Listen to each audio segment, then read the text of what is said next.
में पहुता आहियूं तॾहिं हाणे असां कशकोल खणी असां वटि 2 टे ॿार हींअर भीख मंगण आया, घुरण आया ॿार। उनखे मूं चयो बाबा असां पाण बिलावर वटि जेको आहे उहो झोली फेराए वेठा घुरूं, तोखे हाणे असां छा ॾियूं? असांजी त पेंशन कटौतियूं सभु पियो थिए, हाणे असां हुन मां छा कंदासीं? असांखे कुझु ई कोन मिलियो आहे। उमिरि जे हिन हिसे हिन ही टीचर आहिनि जेके उमिरि जे हिन हिसे में पहुता आहिनि, उन्हनि ई ठाहियो आहे हिनखे, हिन मुल्क खे। जेके हींअर डॉक्टर मिनिस्टर जेके वेठा आहिनि उन्हनि खे हिननि ई ठाहियो आहे। हाणे जेके टीचर आहिनि उहे सरदार शाह जी नज़र में, साईं सरदार शाह जी नज़र में ॾाढा अहम आहिनि, पर असां जहिड़ा जेके आहिनि उहे कोन आहिनि अहम, लेकिन असां ई ठाहे उन्हनि खे वॾो कयो आहे, हिन मुल्क खे हलाइण वारो ठाहियो। ऐं असां वटि कुझु ई कोन्हे हाणे, असांजी आवाज़ ई कोन थो ॿुधी वञे, छो भला? अगरि हींअर हुनजी मां जीअरी हुजे हा त असां किथे हुजूं हा? असांखे हींअर रोडनि ते आणे हा, असांजी फौरन सुनवाई करे हा, असांखे फौरन घुराए असांजा मसला हल करे हा।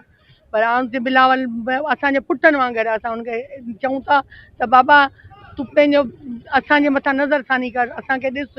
साईं मुराद अली शाह जो बाबा हूंदो अब्दुल्ला शाह, उन बि असांजी ॾाढी वई। हाणे साईं खे छा थी पियो आहे? उहो सभु असां खां ॾिसनि, असां लाइ करे महिनत कनि, असां लाइ करे कुझु कनि बाबा। असां हीअं रोडनि ते न अचूं, असांजी सभु पेंशनूं त DR त असांजा जेके सभु शयूं आहिनि उहे असांखे मिलणु खपनि न। न त असां ग्रुप इंश्योरेंस न आहे असां वटि, असांजो बेन्युअल फंड रोकियो अथनि, असांजो पंहिंजो ज़ाती पैसो आहे न, उहो त असांखे मिले न, मिलणु खपे न।